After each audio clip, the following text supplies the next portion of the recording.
the biggest gaming disaster of this year. Sony's prized hero shooter crashed and burned just 2 weeks after launch. Considering its extended development time, bloated budget, high price point, and a market overflowing with similar games, the only surprising part of this saga is how fast Sony pulled the plug. On September 6th, the game was taken offline, with developer Firewalk Studios saying the game didn't land as they intended.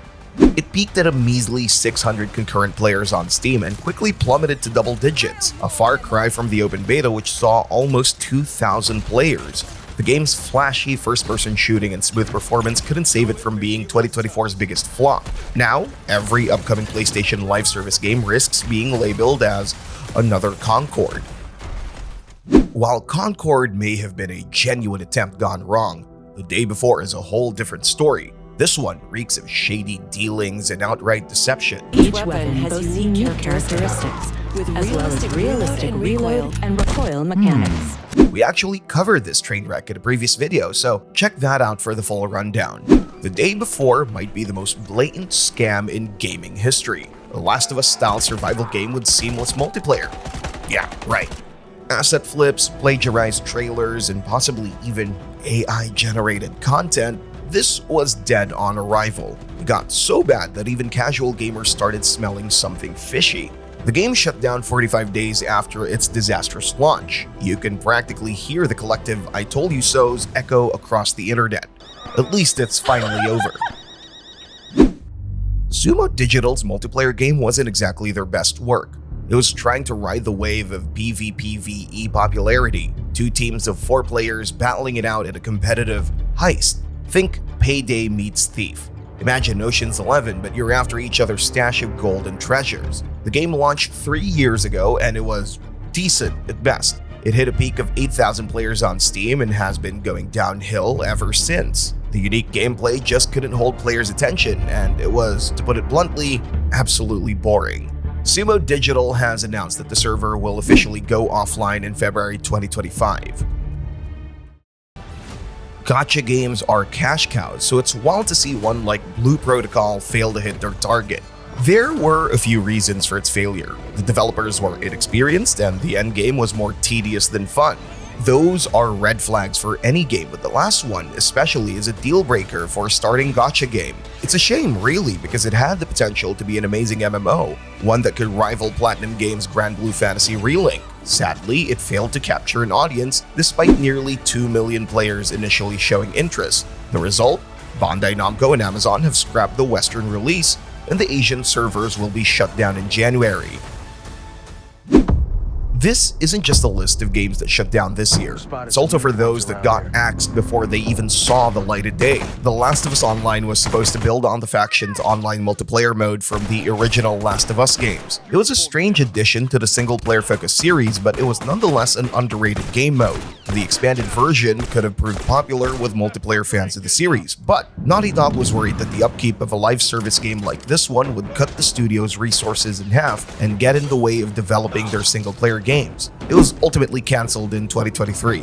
After seeing what happened with Concord, this was probably the smart move. 2024 has been rough for Ubisoft, no denying it. Their recent releases have underperformed and shares are at a 10-year low. Canceling the development of their free-to-play PvPvE was a bold move. Heartland was supposed to take place in Ubisoft's post-apocalyptic Division universe, packed with high-tech weapons and deadly viruses. The gameplay would have been similar to survival games like The Forest and even The Day Before. You get a gun and you manage loot and resources to boost your stats. It even had a day and night cycle. But there's really no point in talking about it now. Ubisoft canceled the game's development last May, citing resource constraints and moving focus onto bigger opportunities. That's PR speak for nobody cares about this, so why bother? Remedy Entertainment has been on a roll with Control and the Alan Wake reboot series, but they've had their fair share of cancellations. One of these was codenamed Kestrel, a reboot of their own project called Vanguard, a co-op multiplayer game set in the Remedy-connected universe. Headed by a small team and still in its early stages of development, the cancellation came as a surprise. Apparently, Remedy decided to scrap the ambitious project in favor of focusing on their existing franchises. Not that we can blame them, with big projects already in the works, adding another one would spread them too thin. Can't deny it would have been interesting though. Put it in Okay, now we're entering the realm of speculation. We've been saying this again and again, live service games have been struggling these past few years. The gold rush is over, yet some studios just can't resist the allure of a potential money-making machine. Rocksteady's Suicide Squad Kill the Justice League is probably doomed. It's sad to see its potential wasted, but it just wasn't the right game for its target audience, especially given the success of the Batman Arkham series. With less than 300 daily players, it's hard to be optimistic. Rocksteady seems determined to push out new content until Season 4, which will introduce the infamous Deathstroke as a playable character. Who knows what the future holds, but it's not looking good for Suicide Squad. Some speculate that Rocksteady will shut it down after Season 4, and maybe even release an offline mode soon. Hostile detected. Weapons hot. Another Ubisoft title? Man, they can't catch a break, can they? XDefiant is their version of a crossover game, bringing together popular Ubisoft franchises like Assassin's Creed, Watch Dogs, and even Splinter Cell. It's not on Steam, so player numbers are hard to come by, but judging by their subreddit, it's not doing great. Players are reporting long match queues and unstable servers. We're just speculating here, of course. On the bright side, XDefiant has a pretty convincing roadmap that might attract more players. Season 3 is on the horizon, which could bring in a wave of new and returning players. But with Ubisoft's stock in a slump, it might only be a matter of time before they pull the plug. We end this list with another heist game.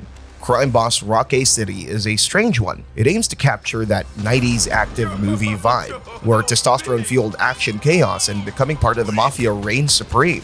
It's a co-op multiplayer game where you plan heists with your friends, like Payday, but with their entire budget spent on actors like Danny Trejo, Michael Madsen, Michael Rooker, and even Chuck Norris. Looking at the Steam charts, it has less than 400 players. Not a good sign for a game boasting a star-studded cast. If devs eventually shut down the game, not even Chuck Norris could save it.